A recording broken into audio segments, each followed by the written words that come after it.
ak senevision.com. La crédibilité, notre credo. senevision.com wóor la ñuy tëggoo. senevision.com kumpa tàggoo nag yéen. kii nag di leen wéy di ñaan ngeen di abonné ci suñu site bi di senevision.com te bu leen fàttee di bës cloche bi mooy tax mu leen di man di signaler bépp vidéo boo xam ne dugal nañ ko ci site bi ngir ngeen man di topp suñu programme. jërë ngeen jëf mbokk yi safo rajo Futur Média 98.4 kaddu gi moo ngi bàyyeeku fii ci diwaan bu Mbacké ñoo ngi amati mbégte mbokk yi di ñëw ak yéen ci seen émission bi lee di géew bi comme ni ñu koy amele tous les samedis de 10h à midi ci seen rajo bi jiitu ci diwaanu Bawol la fan yi yëpp ñoo ngi doon dalal ay waay politiciens parce que débat bi moo ko laajoon waaye tey dañuy ànd ak yéen ak ki nga xamee ne moom moo jiite hôpital Matlaboul Fawzeyni bu diwaan bu Touba ñu war a waxtaane pàcc moom moo tudd docteur Mactar Lo ñu war ci ànd également ak ki nga xamee ne moom mooy Marema Diop bu rajo Futur Média war ci ànd également ak Babacar Sam suñ beneen chroniqueur bi nga xamee ne dellusiwaat na bokk ci xibaar 24 ñun nuyu leen ba noppi jox suñu invité mu nuyoo salaamaaleykum wa rahmatullah directeur bisimilah dalal jàmm ci émission bi nga xamee ne moom mooy émission bi jiitu également ci diwaanu Bawol ci rajo Futur Média salaamaaleykum. waaleykum salaam Mouhamed Diop maa ngi leen di nuyu auditeuru rajo Futur Média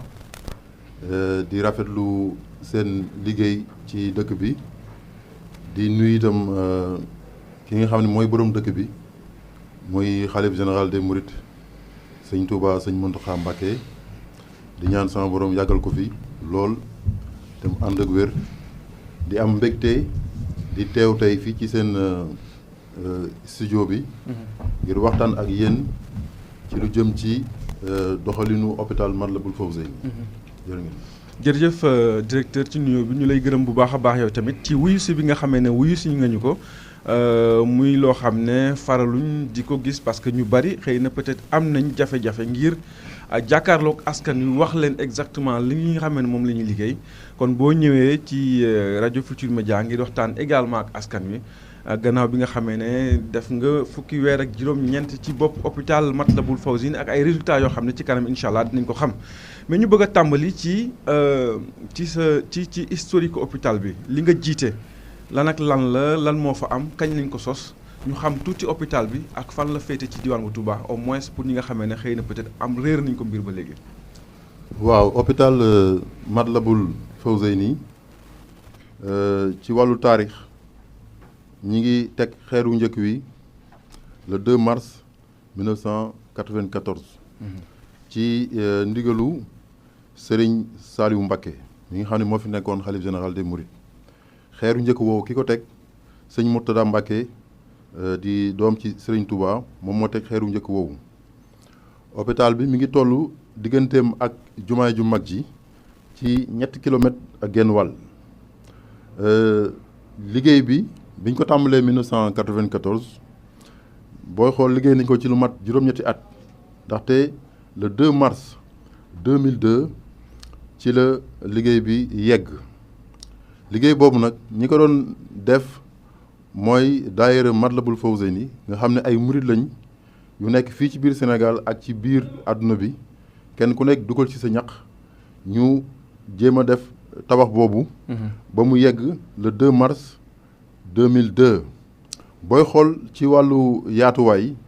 mi ngi toll ci 2 hectares ak genn wàll xaalis bi nga xam ne moom lañ ko tabaxee biñ ko xaymaa yegg na ci 7 milliards ak genn wàll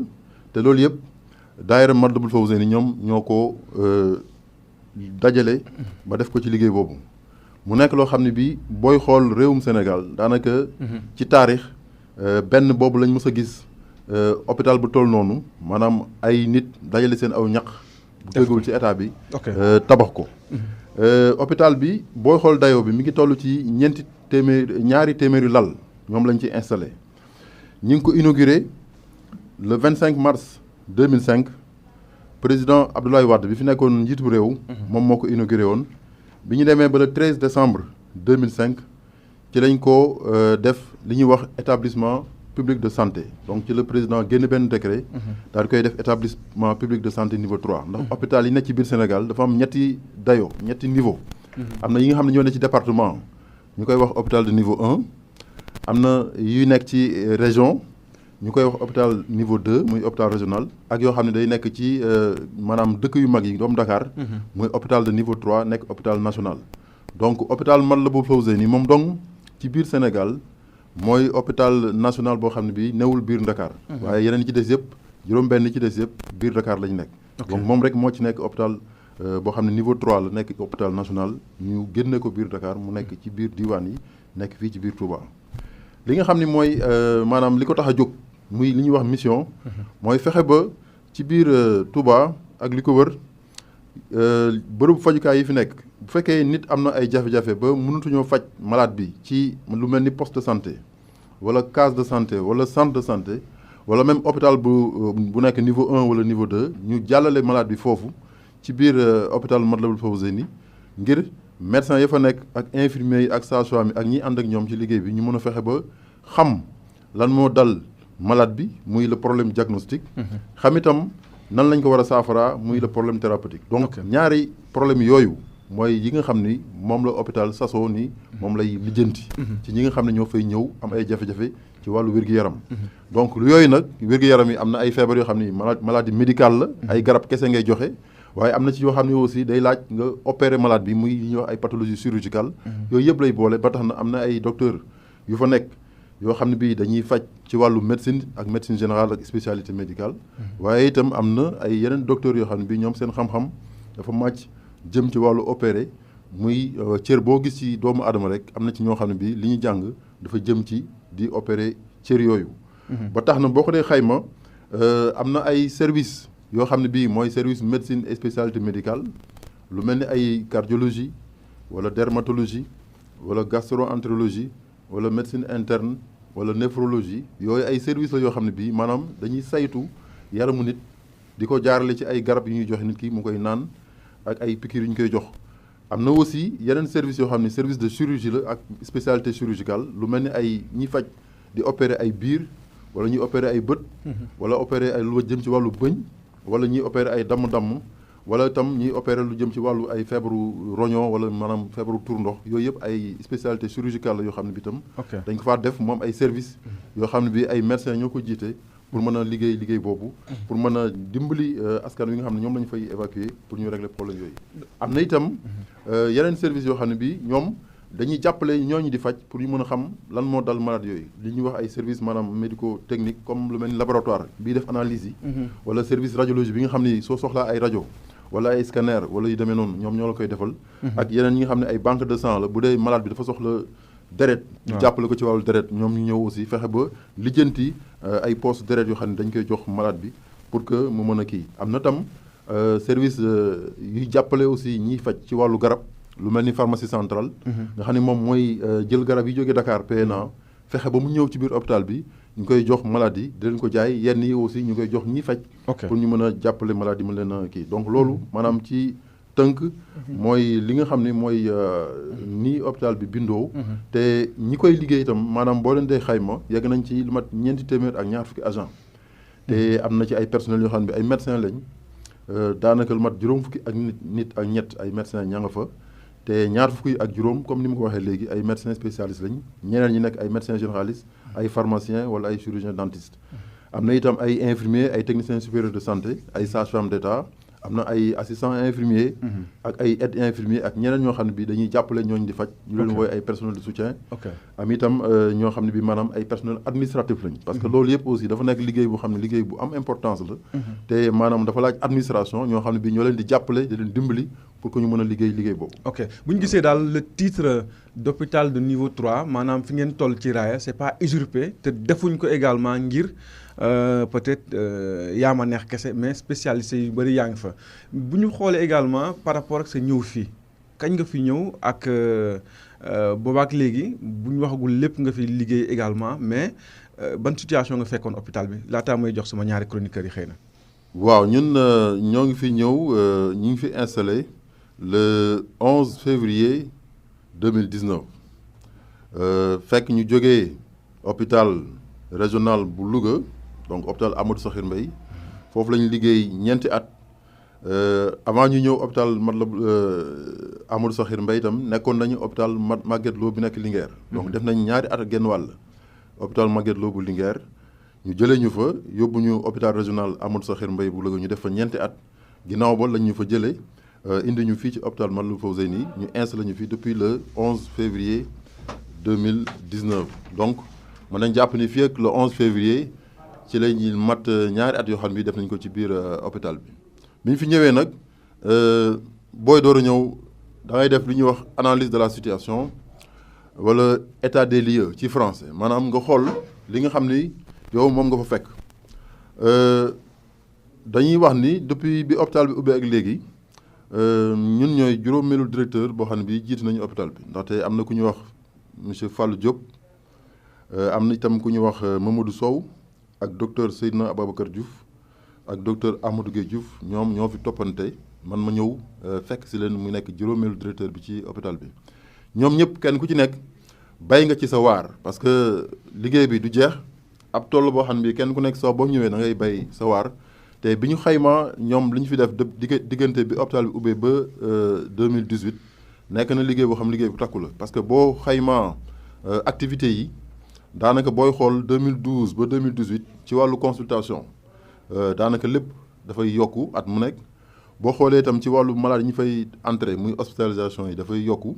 nga xool rajo yi ñu fay def ak analyse deret itam yooyu yëpp day xool boo ko xoolee da ngay gis ni mi ngi am yokkute ca ba mu tàmbalee ba muy ñëw 2019 léegi nag ginnaaw liggéey bi moom nekk loo xam ne luy mat lay doon faaw nga fekk fi yoo xam ne bi yu ñu war a jooyanti la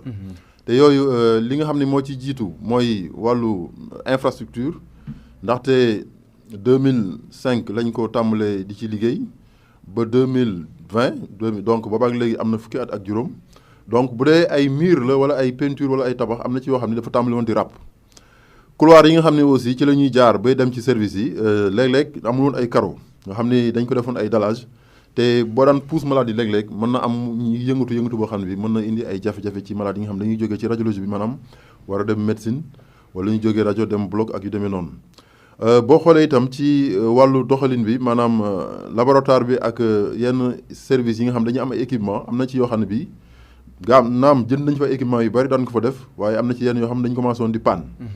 yenn yi aussi maanaam ay réactifs yi fa xam ne moo leen doxal muy xaw a manqué ak loolu ak yooyu ba taxoon na amoon na tuuti jeexital ci doxalin bi ni mu waroon doxee day am tuuti lu ciy des ñun bi ñëwee nag ba xool situation boobu ci la ñu léegi nañ jéem a fexe ba ci côté investissement ak ci côté fonctionnement ñu jéem a def ay jéego ay pexe yoo xam ne bi bu ñu ko defee dina tax ba loolu mën a jooyantiku su ko defee liggéey bi gën a mën a aw yoon loolu moo tax ba ci diggante 2019 ak 2020 muy ñaari at yi booy xool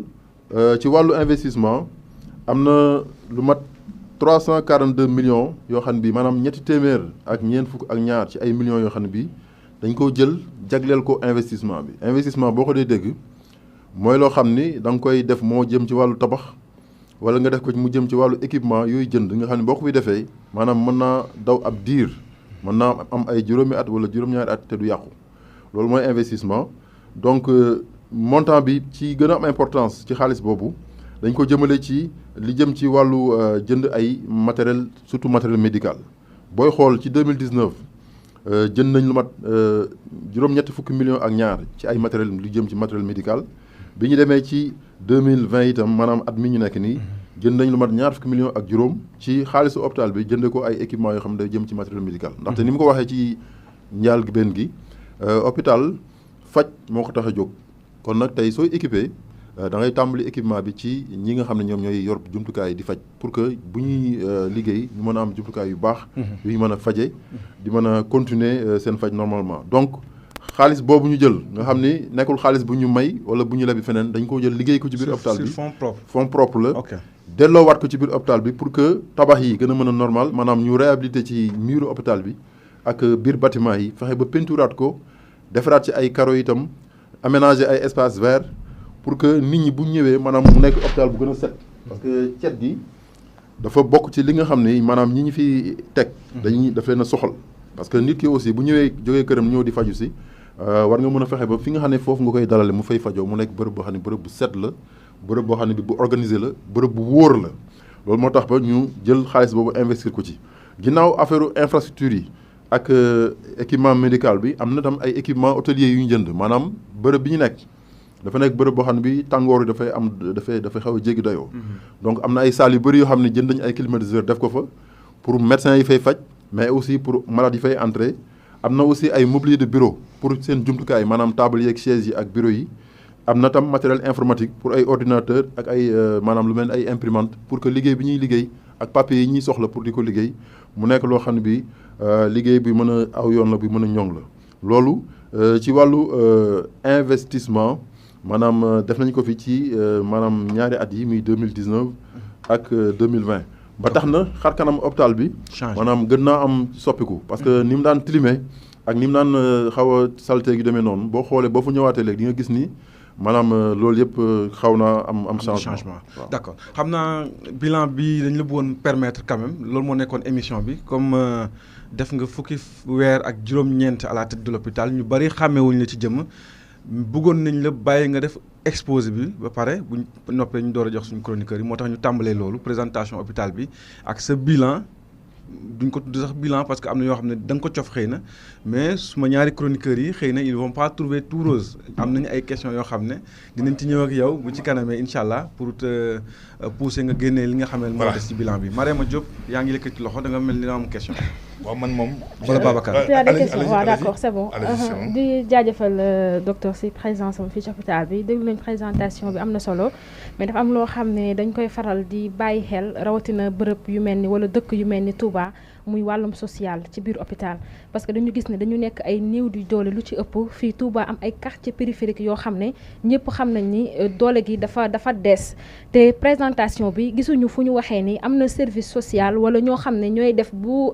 urgence ñëwee ñu mën a jël premiers soins yi en attendant peut-être accompagnant yi di ñëw wala ñuy am xaalis parce que j'ai été témoin benn urgence bu ñëw ñu taxaw di xaar ñu indi ay garab pour ñu mën ko faj est-ce que dëkk bu mel ni Touba ak mandarga yi mu am ak niñ leen war a féete jotul bu nekkee amul foofu ñu teg fa ñoo xamante ne nii bu nit ñëwee te soxla ay soins dinañ ko jël prise en charge bi balaa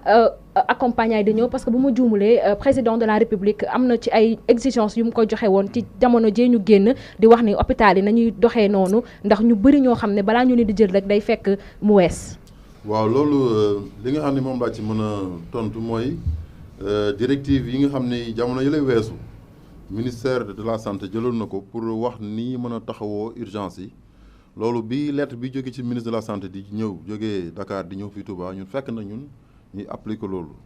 ndaxte li nga xam ne moo ci jiitu d'abord mooy seniorisation des gardes li tubaab yi di wax seniorisation des gardes maanaam garde yi teg fa ñu xereñ suñu liggéeyee altine ba àjjuma de 8h à 17h xam nga ñun dañuy wàcc mais day am ñoo xam ne dañuy ñëw 17h fanaan fa bu suba ci 8h léegi loolu am na ay médecins tey la samedi boo demee ci hôpital bi tey service d'accueil des urgences di nga fa fekk médecin boo xam ne bii docteur de temps en médecine la bu am doctoram nekk fa di assurer urgence yi donc tey ci kaw kooku maanaam am na beneen médecin boo xam ne bii mooy chef am mi ngi dëkk ci wet ga te suñ ko soxlaa itam maanaam bu fekkente ne li ñuy faj xaw leen naa dépassé kooku moom bu ko woowee balaa mu mat fukki minute wala fukki minute ak juróom mu fekk ko foofu ci biir hôpital bi donc seniorisation des gardes bi ñu waxoon ci directive ministérielle bi boobu ñun déjà fekk na hôpital Matlaboul Fawzeyni di ko appliqué beneen bi itam mooy bu leen wax naan fii bu ngeen di évacuer malade il faut ngeen yóbbu ko ci ambulance parce que bu leen bàyyi malade bi mu ñëw ci yéen ngeen amu leen place ngeen daal ni da ngeen koy bëgg a yóbbu feneen waaye wax ko mu débrouillé wu pour jël otoom wala mu jëf na leen dem Dakar ak demee noonu loolu itam fekk na ñun ci biir hôpital Matlaboul Fawzeyni ñu jël dogal ni ñun du ñu dàqati benn malade maanaam tey képp koo xam ne kii da nga am jafe-jafe ci wàllu wér-gu-yaram nga jóge ci benn poste de santé wala benn centre de santé wala benn hôpital boo xam ne bii léeg-léeg sax du nekk Touba parce que dañuy am léeg-léeg ay malades yu jóge ba Kaffrine am ñu jóge ba Linguère wala Daara am ñu jóge ba Darou Moussi mais bu ñu ñëwee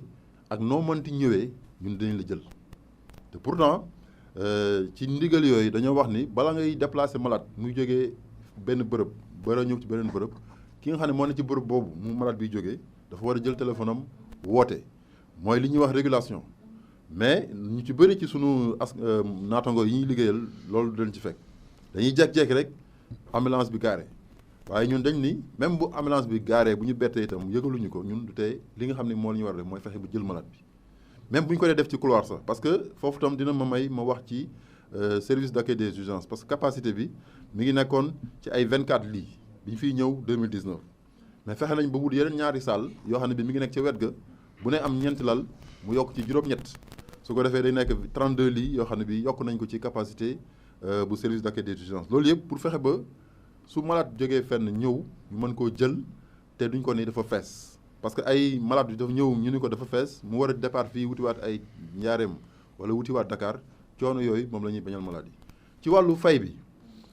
ci biir service d'accueil des urgences pharmacie bi ma wax sànq dina fexe ba dina mettre en place ci biir service d'accueil des urgences armoire ay médicaments d'urgence maanaam jamono may wax ak yow nii bu ñu àndoon nga dem ci service des urgences dañ la woon ñetti armoire yi nga xam ne équipe de garde yi nga xam ne ñoo koy ayloo kenn ku nekk am na ay garab yoo xam ne bi tey ku ñëw sa biir di metti ba nga xam ne da nga taqali ko ak sa sogo am nañ piqûre boo xam ne bu ñu la ko piqûree biir bi dina mën a set ku ñëw tey sa doom di say wala mu nekk di crise ndax dafa yor siburu wala mu am tàngoor yaram ba tax muy crise am nañ ci biir service d'urgence armoire ay garab yoo xam ne bu ñu la ko piqûree say boobu dina wàññeeku bu nekkee mag moo xam ne dafa am épilepsie tam di crise bu ñëwee même chose urgence boo mënta jël même bu dee ku dagg la bu fekkee dafa am ay accidenté tànk bi dagg wala loxo bi dagg wala ku ñu jam paaka wala ku ñu gor maanaam garab yi nga xam ne moom lañ koy defalee faj bu njëkk bi muy alcool beeg ak coton yi ak compresse yi ak wëñ gi ñu koy ñawee ak bétadine bi ñu koy defee ak sparadrap bi yooyu yëpp tey boo demee ci service d'accueil des urgences di nga ko fa fekk mu nekk ay médicaments prépositionnés loolu moo wax noonu moo nekk tam ci service maternité parce que booy xool ñaari services yooyu ñooy ñiy saytu affaire urgence yi maanaam service d'accueil des urgences bi ne ci bunt bi ak service de la maternité bi nga xam ne moom mooy jël jigéenu wérul yi ak ñi nga xam ne ñooy am jafe-jafe yu mel noonu mais ñaari services yooyu yëpp tey boo fa demee dina am armoire médicament mais nag soo ñëwee ak sa urgence parce que urgence moom day bette mën nga xëy léegi dugg ci oto bi jékki-jékki am maara taali mu def accident fekk yow yoroo xaalis yoroo sax téléphone boo mën a avertir sa mbokk yi wala boo sa xel dem ba doo mën a am kenn wala léegi sax mu nekk ci bopp bi ba nga xam ne da ngay nekk dans le coma mais bu la sapeur pompier yi jëlee indi la foofu mais du ñu xaar ba sa mbokk yi ñëw ñu dooral defal faj yooyu may wax noonu dañ ko ñëw def ko oui mais suñu ko defee pare nag léegi soo ñëwee dañ lay bindal ordonnance pour nga jëndi loolu pour ñu mën a remplacer parce que aussi garab yooyu ñun kenn duñ ko may maanaam tey dañ koy jënd. naka ngeen def pour recouvrer par exemple ngeen faj mu jaar service d'urgence ba pare ba wër te xëy na peut-être yéenam nekkul pour fay naka ngeen def pour fayeeku parce que hôpital aussi loolu dañ ci am jafe-jafe ndaxte léeg-léeg maanaam soo defee armoire bi def ci lu mat ay ñaar fukki garab di joxe ba mu def fukk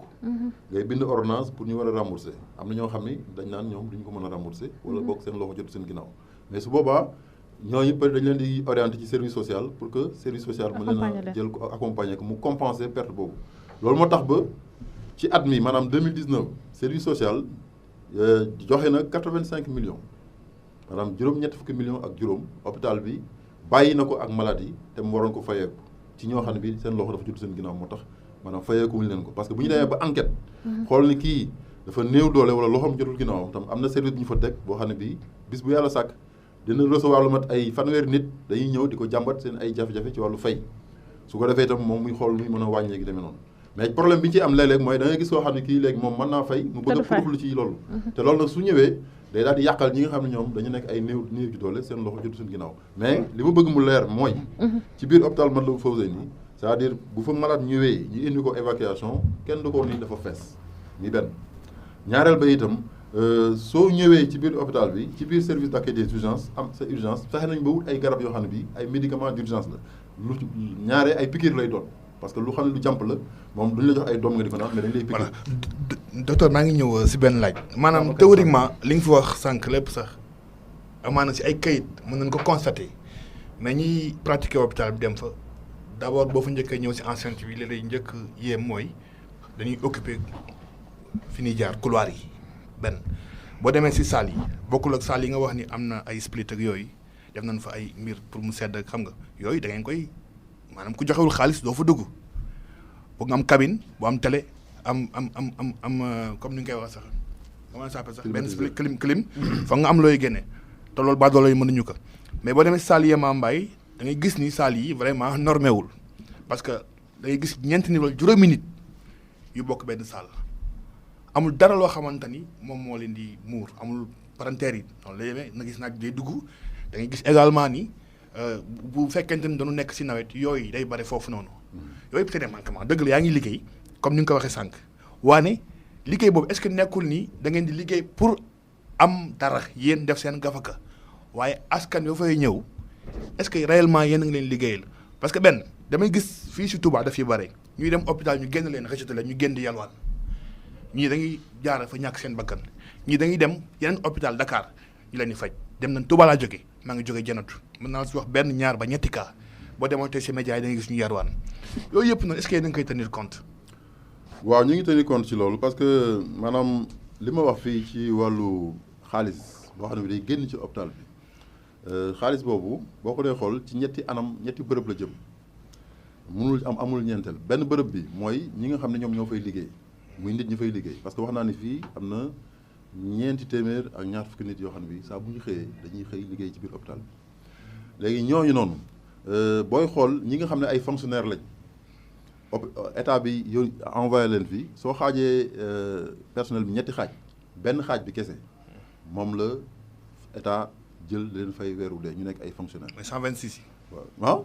waaw donc tout le reste maanaam yeneen ñaari xaaj yi maanaam presque 70% du personnel hôpital bi ci boppam moo leen recruter amee leen fay weeru dee donc nit ñooñu li ñuy jël ci masse salariale booy xool weeru jot dina ëpp téeméeri million ak ñaar fukk yoo xam ne bii weer wu dee avant le 5 il faut que hôpital bi génne ko fay ko ñooñu pour que liggéey bi ñuy liggéey mu nekk liggéey bu mën a continuer parce que salaire moom dafa nekk loo xam ne bii lu sensible la su weer deewee avant le 5 il faut nga fay ko kon déjà xaalis bi nga xam ne moom la ñuy collecté foofu si hôpital bi fi mu njëkk a jëm mooy ci ñi nga xam ne ñoo fay liggéey beneen destination bi mooy li nga xam ni mooy outil de travail jumtukaay yi ñuy liggéeyee parce que aussi soo ñëwee jël ay nit nga teg leen fa ñuy liggéey weeru dee nga fay leen te joxoo leen ay jumtukaay yu ñuy liggéey soo deful nag liggéey bi ñuy liggéey aussi dina sooxe donc liggéey boobu itam dañ ci def ay effort mooy investissement yi mu wax nii maanaam tey suñu peinturé benn service bu mel ni service médecine am na ay bureau pour médecins yi ak infirmiers yi mais am na aussi ay salle pour malades yi kon peinture bi ñuy peinture service médecine médecins yi muy personnel bi dañ ciy bénéficier mais malade itam dañ ciy bénéficier parce que jamono may wax nag yow ni tey soo demee service médecine di nga gis ni peinture bi dañ ko tàmbaliwaat commencé war ko ba muy jeex ba mu yegg complètement te loolu malade yi fa nekk dañ ciy am bénéfice léegi muy ñaari destination léegi ñetteel bi mooy usager yi mooy ñi nga xam ni ñoom ñooy way jëfandiku yi ñëw ci hôpital bi parce que ñooñu itam maanaam li ñuy liggéey foofu xaalis di fa génn am na loo xam ne ci ñoom lay jëm pourquoi parce que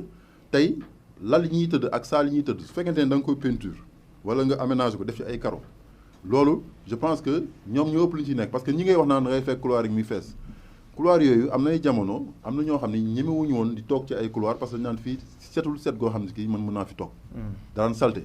daw la am ay fleur kon nag nit ñi tey bu ñu demee ba nga xam ne bi ñeme nañoo laal seen basang wala seen sijaada ci benn couloir mu am ay carreaux yu set wecc yoo xam ne bi saa bu ñu xëyee dañ koy nettoyer loolu je pense que avantage la pour ñi nga xam ne ñoom ñoo fay ñëw di fa toog di fa jëfandikoo parce que ñoo fa am malade mu entré fa ñu war fa def ay fukki fan wala ay juróomi fan te bu ñu sañoon aussi nekk ci ay conditions yoo xam ne ay conditions yu set la fosse yi nga xam ni moo fa daan nekk di fees parce que lu mat plus de ñaar fukki fosse ak juróom am na fa bis bu yàlla sàkk am na ñeenti oto camion yoo xam dañuy di vider ay fosse yu fay ñëw pour di vider fosse yi pour bañ rek muy fees bay ball di tooyal ci couloir loolu aussi problème la solution à long terme ci fosse yi balaa may ñëw ci accompagnant yi parce que tamit accompagnant yi c'est un problème dans tous les hôpitaux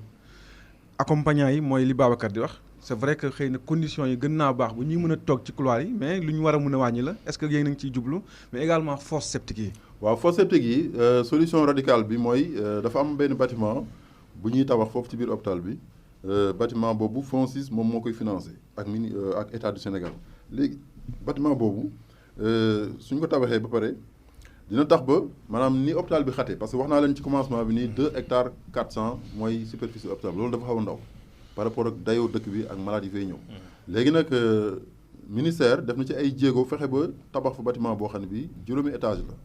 bâtiment boobu su yeggee service chirurgie dafay tuxu service maternité ak bloc opératoire ak réanimation dañuy tuxu foofu mais suñu fa tuxoo aussi ci tabax bi ñuy tabax boobu defar nañu fa benn station d'épuration boo xam ne bii maanaam ndox yi jógee ci biir fosse yëpp day daje foofu ñu épurer ko mu nekk genre station d'épuration su ko defee maanaam ni ñuy def di vider fosse yi di ko vider bis bu yàlla sàkk loolu day jeex kon bâtiment bi ñuy tabax tey bu yeggee mook station d'épuration ñooy ànd te loolu su yeggee problème mu fosse yooyu ñu wax noonu parce que fosse yëpp dañuy raccorder foofu ci station bi su ko defee ndox yi jógee ci biir service yi mën a rogalaat dem foofu ñu épurer ko fexe ba lëkkale ko ak réseau d'assainissement bi nga xam ne moo nekk Touba loolu mooy la solution définitive maintenant comme loolu yeggagul nag xañ na fii ak ay weer mën na am bâtiment bi yegg bis bu yàlla sàkk nañ fexe ba di vider fosse yooyu pour que vraiment mu bañ a fees bay ball ba accompagner mën a kii donc ñetti destination yooyu mooy li nga xam ni foofu la mën a jëm climatiseurs yi ñuy wax aussi am na ci ay cabine yoo xam ne bi am na climatiseur mais yemuñu foofu parce que ñu ngi bëgg ci 2021 bi climatiseurs yi ñuy jëlaat ren 2021 ñu fexe ba salle d'hospitalisation commune yi nga xam ne ay juróomi nit wala ñoo ci nekk wala fukki nit ñu monter fa ay climatiseurs bu ko defee bu ñu ko tëjee buntu yeeg palanteer yi taal climatiseurs yi yooyu yi ngay wax noonu dina wàññeeku te yooyu itam am na service d'hygiène bu nekk ci biir hôpital boo xam ne bi day def souvent ay pulvérisation pour mën a jéem xeex ak yi nga xam ne moo fay naaw ak yi nga xam ne bay kii surtout nawet bi pour que yooyu bañ leen sonal mais moustiquaires yi moom dañ ko fa tere woon parce que moustiquaires yi boo ko dee indi maanaam mën na indi aussi ay problème d'hygiène parce que bu dee moustiquaire faaw nga di ko jaay nit ki wala su ñëwee indaale moustiquaire am mais su bëggee wékki benn moustiquaire pour malade yu bëri ñuy awantee lal bi loolu tam sur le plan hygiénique day xaw a poser problème mais ay effort ñu ngi ko fay def mu jëm ci wàllu hygiène bi. mais docteur. oui maa ngi jégalu investissement bi xam nga da nga def sa rapport bi nii sa bilan bi nii 342 millions mais rapport ARMP 2019 ñu bëri sa bàyyi ju sa xel. ci région bi yëpp boo ci seetlu hôpital Matlaboul Fawzeyni donc la wax ni dafa violer procédure yi. benn d'après sa mémoire su baaxee 523 millions ci ay maanaam marché moo ngeen dépensé mu doon 23 marchés mais si biir 23 marchés yi ARMP 16 donc la gis kon di ngeen wax yeneen marché yi fu mu nekk ak nu ngeen ko doxalee benn si biir marché yi demande de renseignement de prix ak compétition restreinte yi nga xamante ne ngeen ko def dafa bari 9 la xam naa kii yi ngay wax sax dugg na ci garab yi ngeen jënd ak yooyu yëpp mi ngi ci biir demande de renseignement de prix ak compétition ouverte yi dafa ndaw ñaar dong la am na ay loolu lu ko waral lan moo tax kon ngeen préféré def noonu benn appel d'offre yi nee nañu 2 la am na 3 avenants yoo xamante ni dafa am écartu 3 millions et quelques maanaam si marché yi nga xamante ni moom ngeen yóbbu ARMP bu ñu ko xaymaa 260 millions la yeneen millions yooyu noonu lu ngeen ko liggéeyee parce que 528 millions 260 millions la ARP gis muy traçabilité ñoom seen observation bi ma liiree yow nangu nga ni am na ay jafe-jafe nangu nga ko si sa lettre bi nga mujj bind à chaque fois dinañ jël kii mais parfois tamit nga bañ est-ce que jébal nga leen kon preuve yooyu ñoom gisuñu ko tey loolu mën a leeral daal si li nga wax ni def nga ko si investissement te nag askan wi ngay liggéeyal te yow damay gis ni toujours gars yi dañuy sonal toujours les maires wala les autres mais yéen directeurs hôpital yi yéen payeur du leen sonal yéen xaalis bi ngeen di jógee foofu lay jóge si biir wala état jox leen nga directement leen liggéey leen kon da ngeen war a tamit leeral askan wi te askan bi ñëw dañuy daal xaalis pour fay dem si bureau yi sonn fa loolu yàgg fa 4 heures du matin ba 17 heures si ngoon kon tey bu ARMP waxee lii di hôpital Matlaboul Fawzeyni am na jafe-jafe yi tey loolu ñuy leeral monsieur le directeur. waaw li may mën a wax foofu ci li nga xam ne moom la ARMP di def di saytu maanaam d'abord li may wax mooy hôpitaux yi booy xool ñoom ñooy ay établissement yi nga xam ne ñoom la nguur gi gën a mën a surveiller boo ko leen comparé ak mairie yi ak collectivités territoriales yi ba nga xam ne hôpital yi la ñu gën a surveiller pourquoi parce que hôpital dafa am loi réforme hospitalière bu 1998 bu ko jox autonomie de gestion administrative et financière bu ko defee xaalis bi mais day nommé aussi agent comptable boo xam ne ministère de l'économie et des finances moom moo ko fay teg maanaam hôpital bi day am ñaari tutelle dafa am tutelle technique muy ministère de la santé mais am aussi tutelle financière pour ministère de l'économie et des finances tey ci biir hôpital bi ki nga xam ni moom mooy yore gafaka gi yor xaalis bi bokkul ak directeur bi agent comptable boo xam ne bii ministère de l'économie et des finances moom moo koy nommé teg ko foofu mais aussi dafa am code yoo xam ne bii moom lay topp maanaam régime financier et comptable des établissements publics boo xam ne bii li ñu ci bind lépp da nga war a sàmmante ak moom léegi li tax ma ne hôpital yi ñoom lañu gën a contrôler mooy ñun marché yi ñuy def nii dafay am li ñuy wax contrôle a priori maanaam tey bu dee appel d'offre la wala mu nekk demande de renseignement de prix à compétition ouverte da ngay yoon daf lay obligé nga publier ko ci Soleil wala ci beneen journal à grande diffusion ñëpp yam ko ñëpp yëg ko ñëpp yam ci ku bëgg a compétir tey bu dee appel d'offre la wala mu nekk demande de renseignement à compétition ouverte bu la neexee nga ñëw compétir jënd cahier de charge def ko loolu far force la obligation la parce que yoon moo ko teg ci sunu ndodd mu nekk code des marchés boo xam ne lu ñu war a topp la léegi am na aussi yeneen marché yoo xam ne bi demande de renseignement la à demande de compétition restreinte la DRP restreinte renseignement de prix à compétition restreinte. moo def ngeen ci 2019 bi. waaw yooyu maanaam ci montant bi nga xam ni moom la marché bi constitué mooy déterminer nature marché bi bu dee lu ëpp ay 50 millions faaw nga def ko appel d'offre loolu yoon moo ko santaane te noonu la ñu koy defee mais ñun li ñuy def maanaam day am contrôle a priori bu service régional des marchés publics bi nekk Thiès maanaam pôle bi nekk Thiès moom mooy saytu hôpital Matlaboul Fawzeyni ak ñi nekk ci biir région Diourbel yëpp day boole Thiès ak Diourbel donc amul benn appel d'offre booy def wala demande de renseignement de prix à compétition ouverte booy def boo xam ne bii soo defaree ba noppi doo jël kayit yi yóbbu ko foofu ci service boobu pour mu immatriculer ko donc moom day saytu li nga xam ne doxale nga ko pour mën a def marché boobu su fekkente ne xool na ne aw na yoon mu defal la immatriculation daal di immatriculer marché bi d'accord naa ci ni ngeen ko doxale daal koy immatriculer léegi ci 2019 marché yi nga xam ni déroulé nañ ko fa muy appel d'offre yi ak DRP à compétition ouverte yëpp mais yóbbu nañ ko ARMP am na numéro d'immatriculation boo xam ne bi bu service régional des marchés publics bi nekk Thiès moom moo ko immatriculé léegi ginnaaw loolu aussi chaque 3 mois dañuy demander un rapport trimestriel d'activité boo xam ne bii suñ ko defee pare dañ koy yóbbu Thiès yóbbu ko tam ARMP bi nekk Dakar maanaam premier trimestre 2019 def nañu rapport bi deuxième trimestre troisième trimestre ak quatrième trimestre ba pare sax def rapport annuel mais moom ci rapport bi mu bind daf ni ñun transmettre ñu rapport annuel bu 2019 mais on l'a transmis avec des preuves tey ki nga xam ne mooy coordonnateur de la cellule de passation des marchés bi nekk ci hôpital bi soo ko nee ana feuille bi mandargaal yow dem nga ARMP déposer rapport annuel bi da la koy génneel avec des preuves à l'appui accusé de réception bi nga xam ne moom la secrétariat bi nekk ARMP signé wane ni jot na rapport annuel boobu léegi nag su fekkente ne def nañ loolu pare moom mu ni rapport annuel bi moom jotu ci dafay indi ay jiixi jaaxa. ñoom 16 nu fekk fee 16 marchés sur 23. non c'est-à-dire suñ ñëwee di def maanaam li ñuy def contrôle a posteriori parce que ñoom li ñuy def nii waa ARMP mooy li ñu wooyee contrôle a posteriori maanaam ginnaaw bu service régional des marchés bi defee liggéeyam ba pare ñoom bu leen neexee ñu ni léegi man damay ñëwaat ARMP ñëwaat càmbar maanaam exercice bi ginnaaw bu ngeen defaree ba noppi parce que loolu 2019 la mais su ko defee léegi moom danaan man marché yi laa bëgg a càmbar moom mooy seet bu ko neexee muy damay jël marché yëpp ma xool ko su boobaa tam da nga koy jébbal dossiers yi ci marché yëpp bu ko neexee tam mu ni marché yi laa ciy tànn nga jox ma ko ñaare ñoom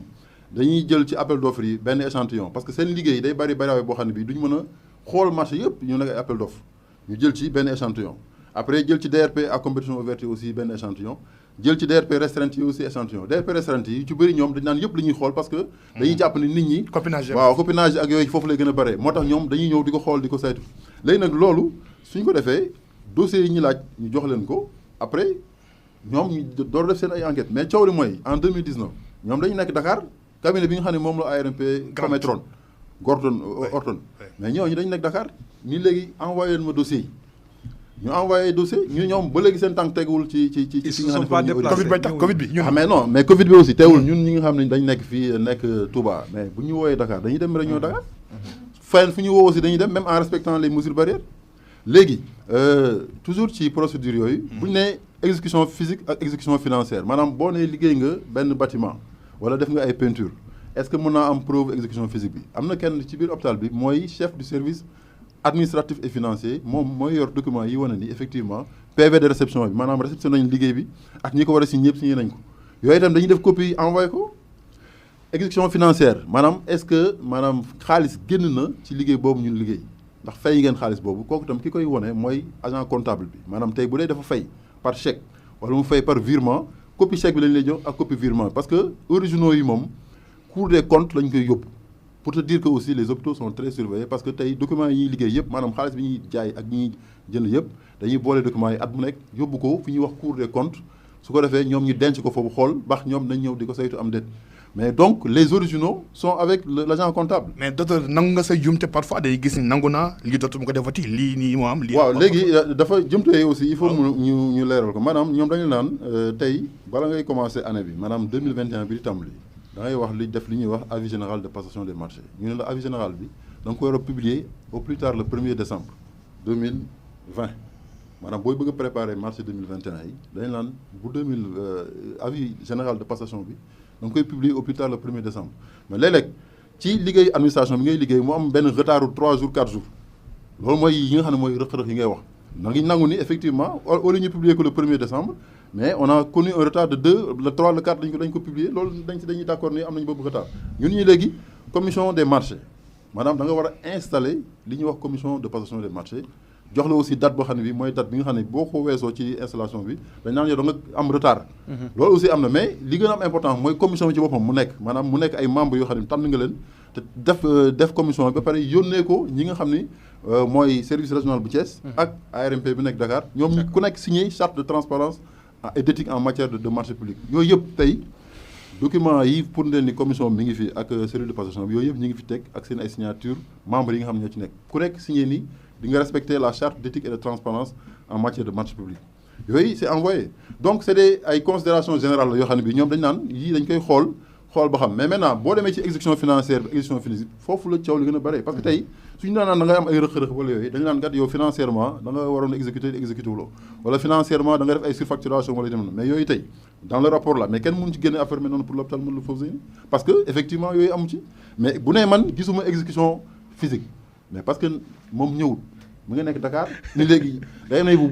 firndeel ni yéen li ngeen mu ngeen jënd ngeen lii mais li koy firndeel benn kii la bu ñuy wax PV de réception boo xam ne bii maanaam comptable matière moo koy réceptionné moom ak membre commission de réception parce que am na sax commission boo xam ne bii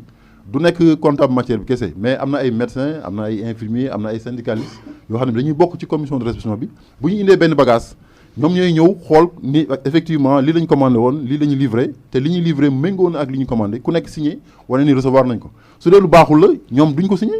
mais bu ñu signé ñoom tam teg ñu yóbbu ko ci saf bi mu garder ko yow nga nekk Dakar ngeen léegi fi firndeel ma kii bi ñu envoyé la kii nga ne man jotuma ko mais bu njëkk ba ci yeneen audit yi fa am bu ñu ñëwee dañuy ñëw ñu dem ci bureau kooku mu génne yëpp jox leen mu xool benn par benn bu ko neexee mu photocopier bu ko neexee muy léegi nag contrat yooyu nag baa nga ma de contrat yi gars yi si lay foofu noonu non les contrats aussi c'est-à-dire maanaam benn bu ci nekk soo defee marché bi ba ngeen def appel d'offre ba ngeen def ba ñu def ouverture des prix def attribution def évaluation ba pare da ngeen di signer ak moom contrat maanaam fournisseur bi da ngeen di signer contrat boo xam ne contrat bi dañ koy immatriculer Thiès moom laa lay wax maanaam contrat bi tey ñi mu woo ko ñëw di ko exécuter tant que yóbbu woo ko ci service régional des marchés publics ba mu defal la numéro d'immatriculation tey soo demee fii ci hôpital Fawzeyni mais mën nañu la génneel tous les marchés qui ont été passés par appel d'offres et DRPCO leur numéro d'immatriculation carrément parce que c'est immatriculé par le pôle régional de Thiès loolu amul ko mën a weddi parce que dañ ko bind mu leer ak ay numéro te boo xoolee rapport annuel bi aussi mais rapport bi numéro yëpp mi ngi ci numéro d'immatriculation yi parce que ci biir rapport bi day am numéro d'immatriculation bu la pôle du service régional de Thiès jox donc yooyu yëpp def nañ ko joxe ko maintenant nag maanaam mënuñu ni li ñu def lépp lu baax la loolu moom parce que loolu yàlla may ko kenn dina am ay rëq-rëq léeg-léeg yoo xam ne bi ay yeex ngaa transmettre document bi wala bii nii date bi nga ko waroon indi wuloo ko wala ay man gisuma exécution physique mais exécution financière tey su demee ci agent comptable bi dina ko génneel copie virement yi ak copie chèque yi nga xam ni moom la ñuy fayee liggéey bi ñu doon santaane foofu ci biir année boobu léegi nag DRP restreinte yi mooy yi nga xam ni maanaam yooyu kenn ko publier ci journal da ngay invité ay 5 fournisseurs yooyu itam maanaam lettre d'invitation yi day am maanaam ngay invité 5 fournisseurs yi boo leen invité après ñëw indi seen ay offre bu ñu indee offre yi léegi nga def évaluation attribution maintenant invitation boobu ngay def noonu ci fournisseurs yooyu léeg-léeg nga invité kenn. ñoom sa dàq noonu lettre d'invitation yi. non duñ ko dàq parce que soo defee lettre d'invitation yi ba pare après bu ñuy attribuer marché yi maanaam ki nga jox marché bi da nga koy wax ni ko jox naa la ñi nga xam ne joxoo amuñu aussi da ngeen bind leen amuñu leen mais soo leen bindee ñoom dina tontu léeg-léeg. parfois nga indi kenn lettre pour mu décharger wane ni moom dañ ko wane ni kii yow marché bi mënoo ko jot parce que prix bi nga posé bokkul ak prix bi nga xam ne mooy bi mooy 10 ans mais su boobaa kooku mais léeg-léeg du nangoo décharger wane ni jëndal parce que dafa perte parce que y a des mauvais perdants parfois dans la. bëggoon naa ko laaj benn question aussi bu am solo parce que balaa ñuy toog de trop ci affaire de ARMP yeeg yooyu noonu nga xam ne peut-être maladie am na ay préoccupation yoo xam ne jamono ji bëggoon nañ ñu am ci ay éclairage waaw non c'est vrai que c'est une question question pertinente. alors askan wi la da ciy bëgg a yàgg. d'accord léegi dafa am benn affaire bu ma bëggoon laaj parce que da nga wax sànq ci investissement et peut-être 125 millions ci wàllu investissement ay wàllu matériel te parfois du ñàkk hôpital di am panne temps yu li passé ci ginnaaw avant koor gi je pense scanner bi paanoon na est-ce que yaa ngi prévoir ci sa politique lu nekk ngeen am si 2 nga xam ne bu benn bi paane dina mën a soulager maladie parce que aussi ay scanner ay rajo yooyu dafa nekk lu sensible loo xam ne du lu mën a xaar. La deuxième question mooy docteur Ousmane Gueye ñëpp xam nañ ko mu nekk chirurgien bu am doole ci foofu noonu hôpital bi malade yi bëgg ko te instant bi dañ koy yóbbu hôpital Ourossogui ndax yow pare nga am nga ko koy remplacer est-ce que ki koy remplacer aussi dina mën a minante ak malade noonu parce que ci jamonoy cancer du sein bi gis naa ni moom ak ñi am cancer du sein dañu jubboo boo xam ne ba mu defalee ay système de marrainage ak yooyu yëpp est-ce que loolu du indil vide hôpital bi di Fawzeyni. waaw loolu dañ koy commencer par question bu mujj bi mooy li ñu nommé docteur Ousmane Gueye directeur hôpital bu Ourossogui loolu dañ koy ci félicité di ci am mbégte ndaxte aussi yokkute lay doon ci moom te xëy na tam dina nekk yokkute ci askan wi parce que affaire yi moom nekkul luy toog benn place te maanaam bu fekkente ne moom dañ ko defal promotion yóbbu ko def ko directeur d'hôpital ñàkkul ci biir Sénégal wala ci yenn hôpitaux yi fenn foo xam ne fii mën nañu fa jëlee chirurgien boo xam ne. mais docteur chirurgien yaa ngi génn bloc am na aussi keneen ku fa nekkoon parce que nekkul woon moom dong moo ne ci hôpital bi comme chirurgien généraliste am na ku ñuy wax docteur Bogol moom itam mu ngi foon di def liggéey bu am solo kon léegi ñun li ñuy war mooy fexe ba maanaam moom buy dem moom keneen koo xam ne kii dina jóge feneen ci biir Sénégal ñëw mën ko remplacer. du nekk un éternel recommencement surtout que affaire cancer yi ni mu miinante woon ak malade yi doon na plaindre aussi ci bâtiment bu bees bi ñu am fa foo xam ne dañuy jël ñi def prise en charge ñi am cancer je sais pas affaire bi nu mu tudd seen opération yi le nom technique. mastectomie. waaw pour ñu am ko foofu noonu ci hôpital bi est-ce que yooyu noonu yëpp du nekk éternel recommencement pour yéen ñi nga xam ne yéen yow yaa coiffé hôpital boobu noonu. c'est-à-dire moom bu fekkente ne dafa am lu mu doon liggéey ba yegg si fii mu war a jóge dem déjà wax naa la nekkul moom dong. donc keneen ki fi nekkoon ak moom. moom itam liggéey boobu mu ngi ci doon bay waaram. léegi su fekkee am nañ kenn coow li yëpp mooy ñu fexe am bañ a am ku ko wuutu. loolu moom dina nekk problème parce que day wàññi maanaam nombre bi lim bi fi nekkoon mais bu ñu fexee ba am koo xam ne kii léegi moom wuti na ko xëy na fi mu fekk liggéey bi itam foofu ñu jéem a tàmbale moom itam jéem a xool nu mën a yokkee te mën na am sax mu gën a mën a apporter contribution ci li nga xam ne moom la doon liggéey. d'accord wàllum paan yi am parfois ci scanner yeeg rajo yeeg yooyu. waaw appareil yi aussi boo xoolee maanaam dama doon développé ci wàllu investissement am na côté fonctionnement boo xam ne waxuma ci aussi ci wàllu ressources humaines yi waxuma ci fonctionnement aussi ci wàllu médicaments yeeg yooyu mais waxuma tam ci li ñu def ci wàllu maanaam fonctionnement hôtellerie maanaam maintenance dafa nekk aussi problème boo xam ne bi problème bu am solo la ci hôpital yi parce que maanaam li ñuy liggéey mënoo ko liggéey te yoroo ay jumtukaay te jumtukaay itam su paanee il faut nga am ay techniciens yoo xam dañu fay nekk di jéem a fexe nu ñu mën a lijjantee panne yooyu léegi nag ci biir hôpital bi am na fa ay services techniques de maintenance am na fa ay agents yoo xam ne ñu ngi def lu ñu mën pour réparer kii te moo tax tam ñu jënd yi ñuy jënd nii maanaam investissement bi ñu def nii ci matériel médical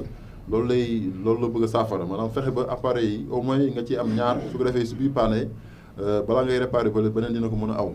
mais il faut nga xam aussi ni léeg-léeg yenn yi ay équipements yu lourd la yoo xam ne bi état moo koy joxe lu mel ni scanner maanaam ñun amuñu doole pour jënd ko ñun kese maanaam hôpital état moo koy jënd mun ko indi léegi nag ñi ngi rayante aussi pour panne bi parce que paanoon na fi benn pièce boo xam ne bi jënd nañ ko 29 millions mais hôpital moo génn xaalisam pour jënd 29 millions yi pour remplacer pièce boobu nga xam ne moo paanoon ci scanner bi ci ay jamono weer yële ci ginnaaw kon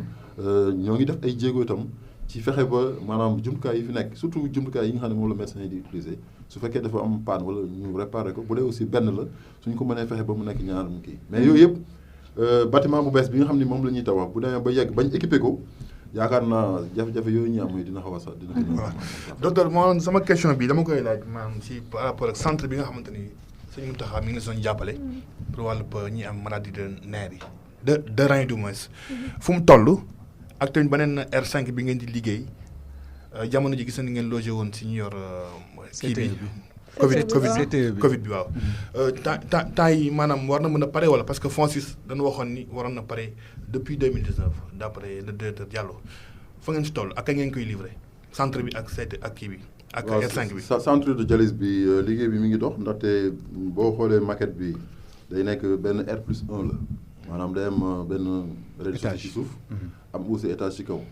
léegi boo foo demee jamono may wax ak yow nii rez-de-chaussée bi daanaka yegg na parce que ñi ngi toll ci finition pour rez-de-chaussée bi léegi loolu su fekkente ne mi ngi toll ci finition mën na am yeneen corps d'état yi ci des maanaam plomberie beeg électricité beeg ak peinture beeg yooyu ak ay maanaam étanchéité bi ak yooyu mën na am xañ na fii ak ñett ba ñeenti weer loolu dina mën a féete bool en tout cas ki nga xam ne moom moo koy tabax moom mi ngi ciy def lu kenn du lay kàttanam pour que nu mu gën a gaawee ñu mën a am. sëñ bi finance wala hôpital bi moo ko kii. ah non non c'est benn donateur moom moo koy financé sëñ bi dugal na ci loo xam ndaxte bi ñu ko tàmbalee moom dugal na ci fanweeri million moom xalifa général des mourides. nga xam ne da ko jàppale ñi nga xam ne ñoom ñooy hôpital pour ñu mën ko. parce que dafa mel ni affaire dialyse boobu noonu lu jàmp la de parce que dégg naa am ngeen foo xamante ni yéen a ngi leen di jël en charge mais aussi am na ci liste d'attente bi ñu bëri ñoo xamante ni ngir ngeen accélérer travaux yi lu jàmp la ci malade yi. waaw ndaxte maanaam service bi ñuy yor muy dox. jamono yii service yu juróom-ñetti lal moo fa nekk donc bële moom dina am fanweeri lal ak ñaar donc bu demee day maanaam li ñu dayoo bi day fu nañ koy ful ñeenti yoon. kon loolu tam lu ñu yàkkamti la ndaxte aussi ñiy xaar.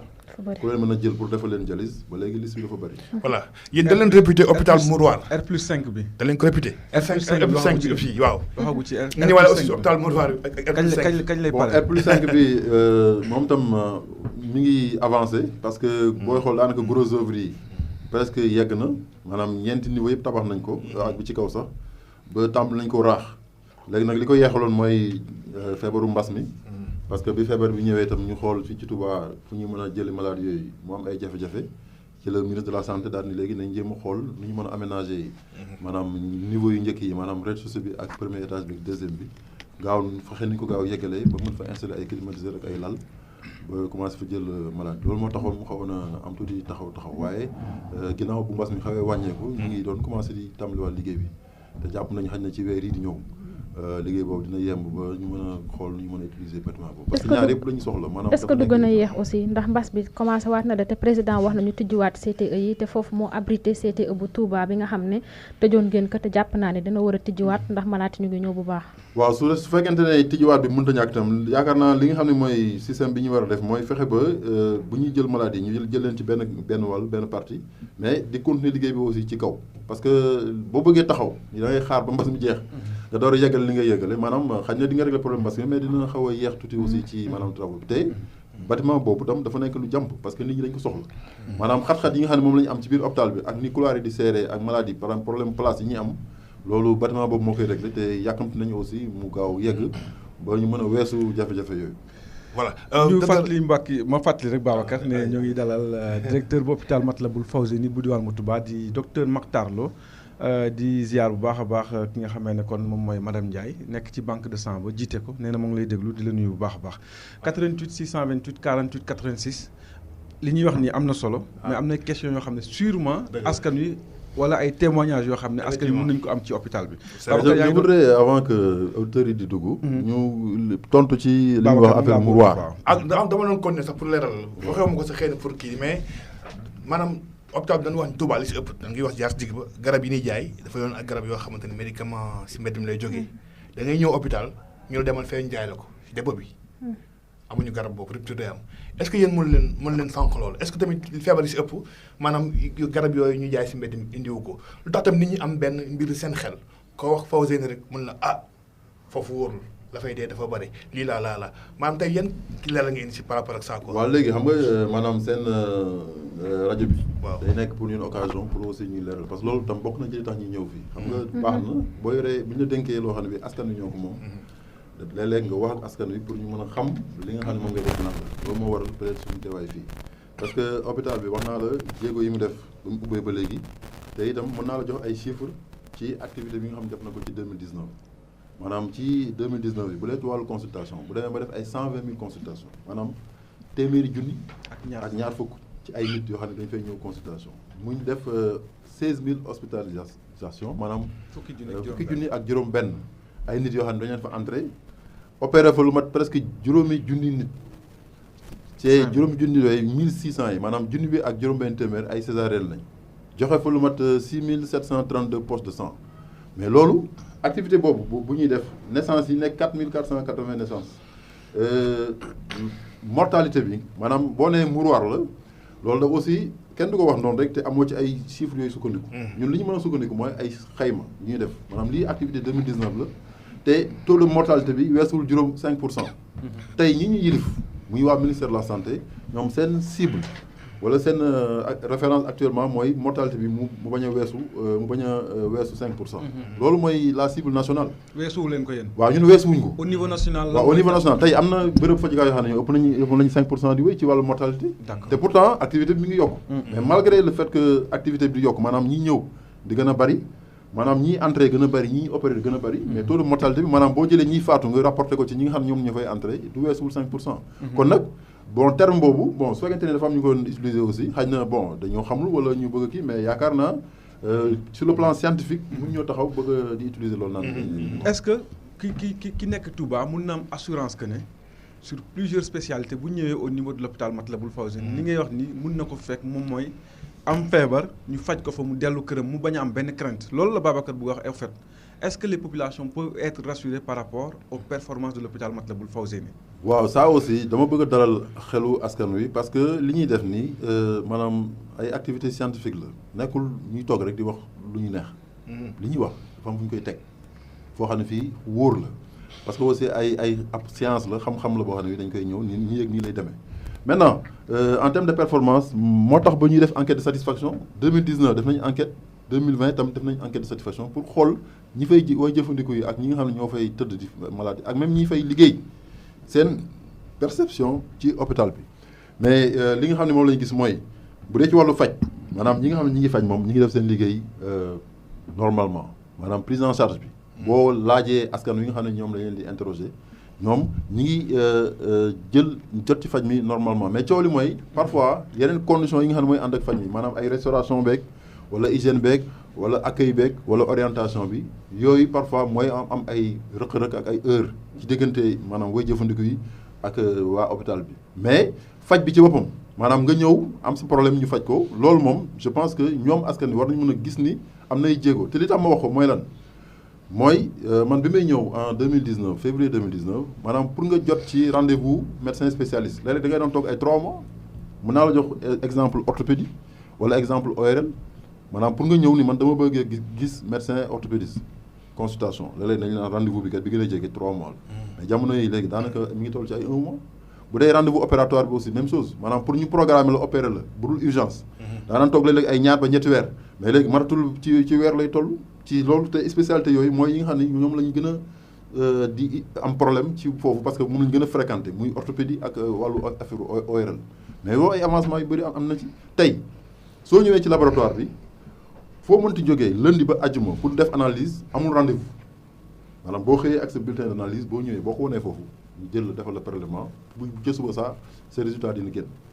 yenn analyse yu mel ni ay antibiotique antibiogramme wala bactériologie nga xam ne day laaj ay préparation la ñu naan lii kat mënoo xëy rek def ko dafa laaj ay matuwaay yooyu jël il faut ñu expliquer nga jël ko ba pare dem door ko mën ñoom ñu def ko mais sinon au niveau de laboratoire amatul kii boo demee service radiologie ñiy def échographie ak scanner seen rendez-vous mais maratul ay 15 jours wala ay 1 semaine te bu njëkk ba da nga daan ñëw ñu ne la non rendez-vous échographie il faut nga toog presque ay 3 semaines ba mu doon jar war tax sax ñenn ñi di dévier maladie di leen yóbbu ci clinique yi ak yu demee noonu affaire médicaments yi ngay wax waaw kañ les médicaments aujourd'hui pharmacie nationale d'approvisionnement ñi ngi def ay jéego yu mag pour que ñu mën a am garab yi nga xam ne mooy les médicaments essentiels ci biir hôpital bi parce que am na pharmacie centrale bu ne ci biir buy tasaare garab yi ci biir pharmacie dépôt bi ñuy jaayee garab yi léegi coow li mooy ñiy jënd ci biti ñun déggaluñ kenn mu dem jënd ci biti garab boo xam ne bi amul ci dafa am ci biir parce que soo amee ci biir moo gën a wóor te aussi moo gën a yomb donc lu gën a wóor ba pare parce que foofu au moins dafay jógee pharmacie nationale d'approvisionnement donc dañuy xam circuit de distribution de A à Z fi muy duggee ci Sénégal ba fu muy ñëwee ci biiru malade bi ñun dañ koy xam am na garantie soo amee problème am na kenn ku ñu mën a interpeller ni ko yow yaa joxe explication donc ñun li ñuy digal maladie mooy ñu jënd ay garab yoo xam ne bi garab hôpital maintenant ñu ngi fexe ba garab yu bëri ci médicaments yi muy les médicaments essentiels mu am mais léeg-léeg nag pharmacie nationale d'approvisionnement am rupture parce que aussi garab yi foofu lay jógee léegi ñoom su ñu amee rupture nag au niveau national parfois day indi ay problème mais même loolu ñun dañuy def ci marché yi ngay wax nii ay marché yoo xam dañu koy jàllale pour ay privé yu ne biir Sénégal suñu amee garab yooyu bu fekkee am na rupture ñu commandé ci ñoom am na ay marché tey en 2019 ak 2020 yu ñuy jàllale yoo xam ne bi dañu am contrat en bonne et due forme pour que garab yooyu même ay perfalgan wala ay compresse su fekkente ne dafa jeex ci biir hôpital bi moom bu ñu waa ji mu ñu ko indil fii su ko defee ñu bañ a jënd ci PNA wala bañ a jënd ci. mais est-ce que yéen les directeurs d'hôpitaux waroo leen a jël tamit affaire bi en charge ngeen jëlal ko seen bopp surtout par rapport ak garab yi parce que waroo génn ci hôpital yam ci dépôt boo génnee ci hôpital na nga war a dugg ci biir pharmacie de référence yéen ñi nga xam ne yéenay directeur d'hôpitaux yi que ça soit muy yow directeur ndaamaat beneen centre de santé ngeen def jël si seen xar si seen tànk tubéy ba kanamu hôpital bu nekk pharmacie de référence dafa nekk mais pas li nga xamante ne moom mooy ay dépôt parce que xam nañ ni lu muy lor ci askan bi ak ñi nga xam ne ñoo feebar. waaw léegi loolu aussi d'accord nañ mais xam nga tey su fekkante ne amuñu woon alternative ñu mën a wax mais tey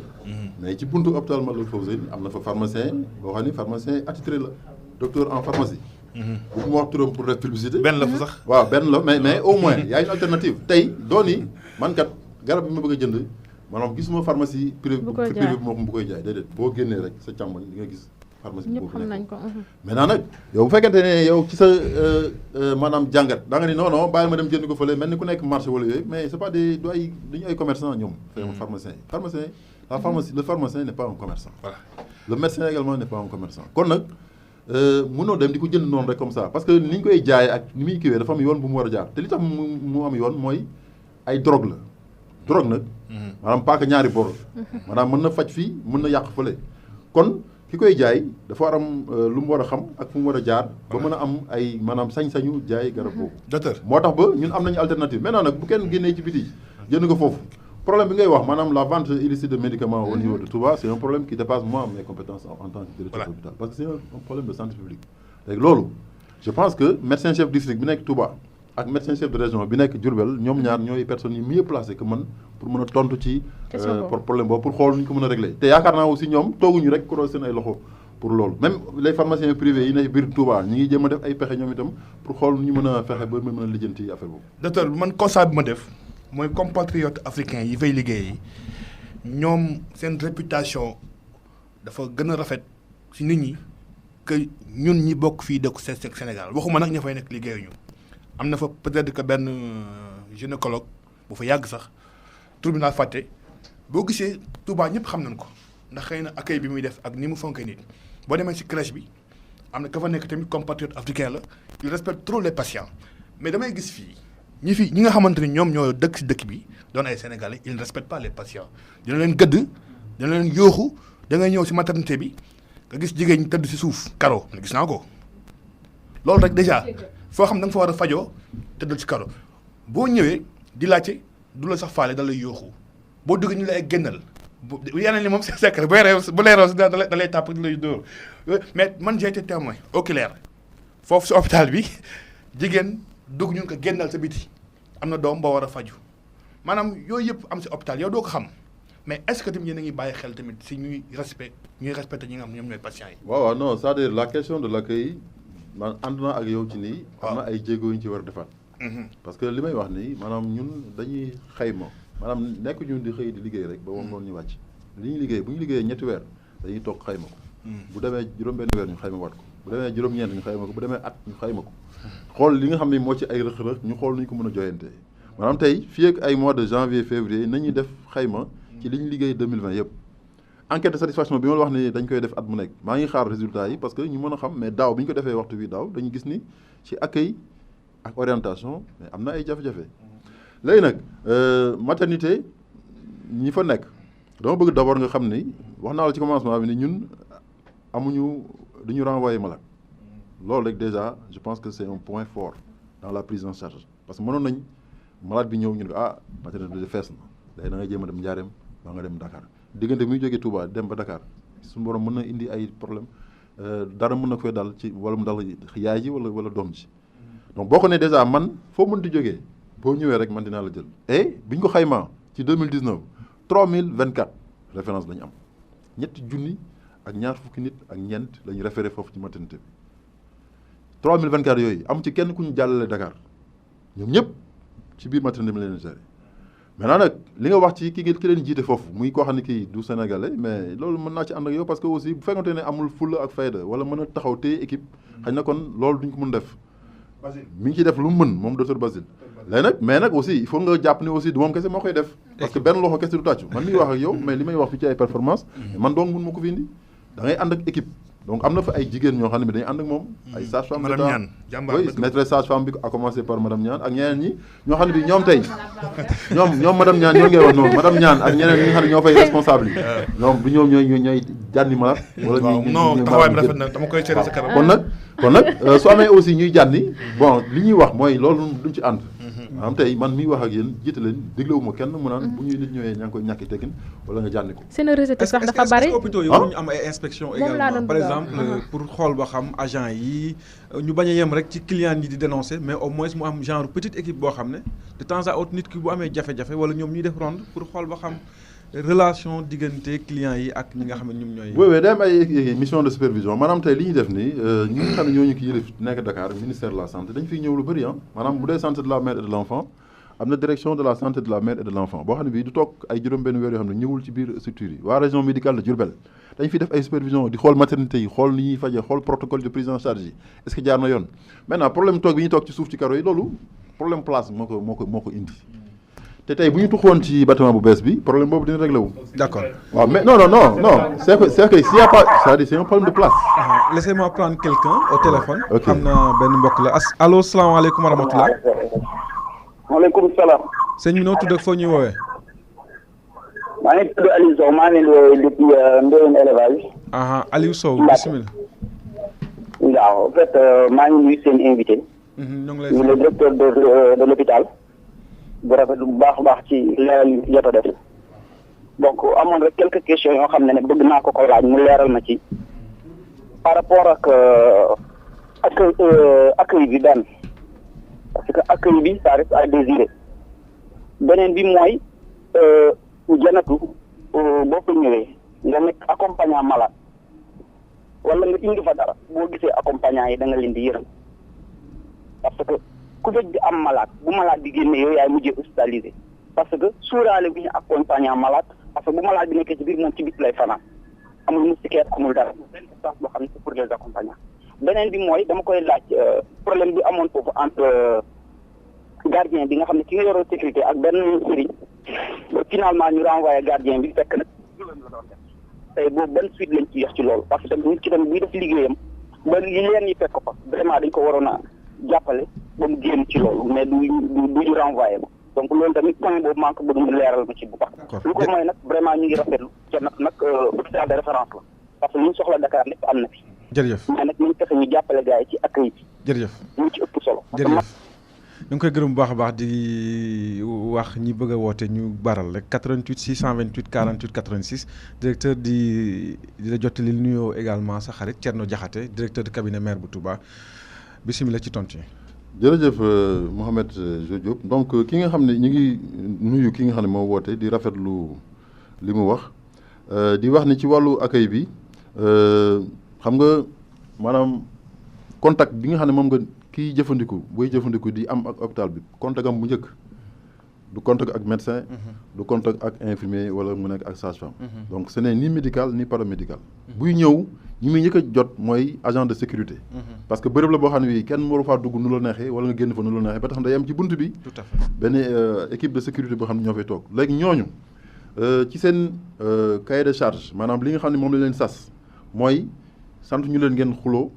wala ngeen tontu wala ngeen xeex waaw jamono am nay jamono rek maanaam bunt bi bëriwoon na ay coow trop maanaam léeg-léeg dañuy dóorante ay kurpañ yu demee noonu personnel hôpital bi la wala dañ leen société bu ñu jël ci biti la waaw loolu société bu ñuy jël ci biti la maanaam ni ñuy defee appel d'offre yi comme li nga wax sànq dañuy def benn marché boo xam ne bi marché gardiennage lay nekk d'accord ñu compétir ñu tànn ki nga xam ne moo ci ki ñu yaakaar ne mooy le mieux disant maintenant suñ ko jëlee nag dañuy am ak moom ay réunion pour wax ni ko ñun ñi nga xam ne ñoom nga fi indi ñooñu sant ñu leen ñuy xuloo di xeex ak ñi parce que am na amélioration à ce niveau waaw am na tan mais ba léegi nag day des ok waaw ba léegi dañuy nangu ni ba léegi des na parce que léeg-léeg mu am koo xam ne kii mën na fi ñëw di forcer parce que li koy indi ñaare mooy kenn ci ñëw ci woy jëfandiku yi ñëw bëgg a jéggi règle sart yi nga xam ne moom la ñu tëral parce que bu ñu la nee visite yi day commencer 5 heures ba 8 heures yow nga ñëw 2 heures nga ne man damay dugg par force xam nga loolu da ngay indi problème dëkk bi itam dafa am ñoo xam ne bi dañu am sañ-sañ te loolu itam dëkk yi Touba moo bindoo noonu kenn mënu leen ko bañal ba tax na ki fay nekk neewuñu ko muy topp sart yi à 100% waaye néew ñu ko aussi mu koy jalgati à 100% moom mooy war a am xam-xamu boppam boo xam ne bii bu nit ñëwee mu xam nan lay mën a doxaleeg moom même bu dee dafa bëgg a jàdd sart yi mu xool nu muy laayante biir ak moom ba mën a tegu ci aw yoon te lu bëri su fekkente ne kooku am na boobu préparation wala am na boobu dal ñaaree problème du am mais souvent soit usager bi day ñëw ak xadaram te loolu tam ñëpp d'accord nañ ci parce que ku ñëw tiit ñun la sa mbokk accidenté na wala sa mbokk mi ngi nekk ci diggante dund ak dee boo ñëwee dootu ànd ak sa xel boo ñëwee ñu bëgg la ne loolu dugg mën nga daal di indi foofu ay xeex wala yu demee noonu kon accueil bi am na ay jéego yu ñu ci def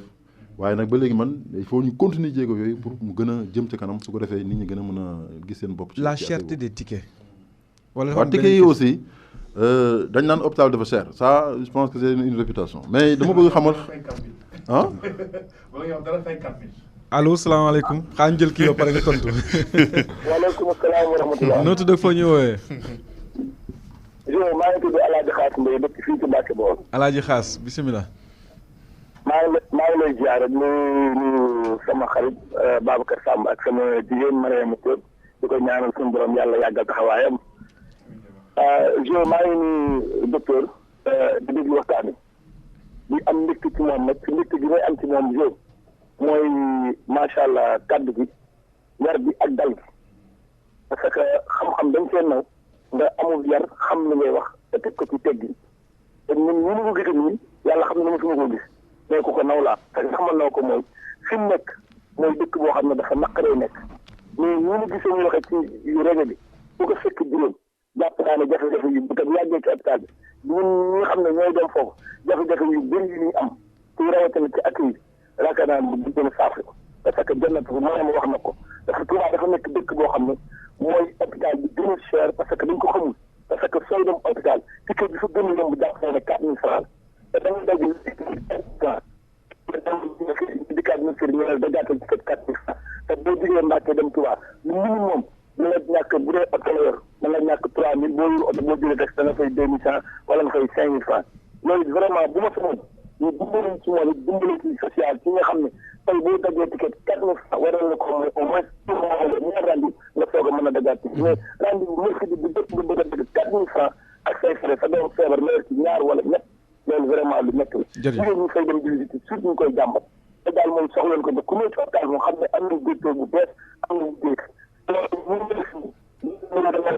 parce que am nañu jigéen ci dëkk bi parce que kàddu gu yoru bu neex bi nga am ñoom amuñu ko kon ñu ngi koy jaajëfal di ko ndokkeel di ko wax daal lépp suñu xel dal na ci ndax ñu ngi wax daal soo koy seet na ci moom bu baax a daal ñu ngi gërëm nag waa RFM bépp di leen ñaanal ñu ngi Pape Moustapha Diop Patrice jërëjëf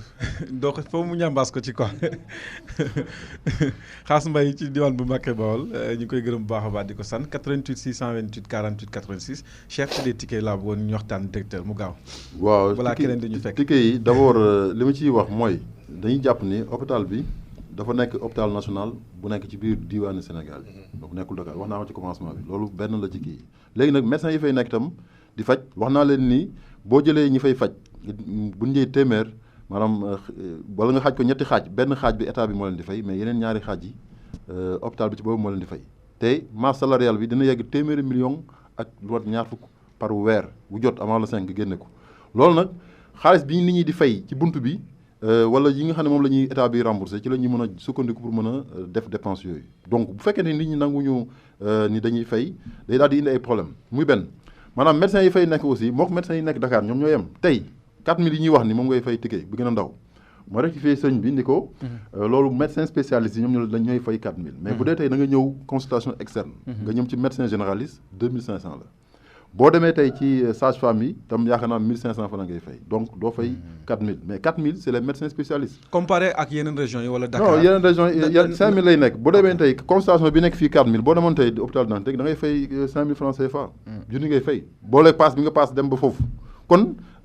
am na boo ko méngalee ak yeneen hôpital de niveau 3 yi nga xam ne ñoom la tollool niveau ñun mënuñu wax dañu cher mais nag boo ko méngalee ak fii waa Touba ak parfois niveau socio-économique Touba loolu day cher mais cherté boobu aussi état bi toogul rek di korosé ay loxom parce que am na ay fonctionnaires ñoom 1/5 la ñuy fay am na ñoo xam ne dañu nekk ci ay IPM maanaam ñiy liggéey ci entreprise privée yi nekk fii ci biir Touba ak Mbacké ñoom itam bu ñu ñëwee da léegi dañuy am sax prise en charge de 100% mais am na aussi ay mutuelle de santé mutuelle de santé li tax état bi teg ko mooy koo xam ne kii yow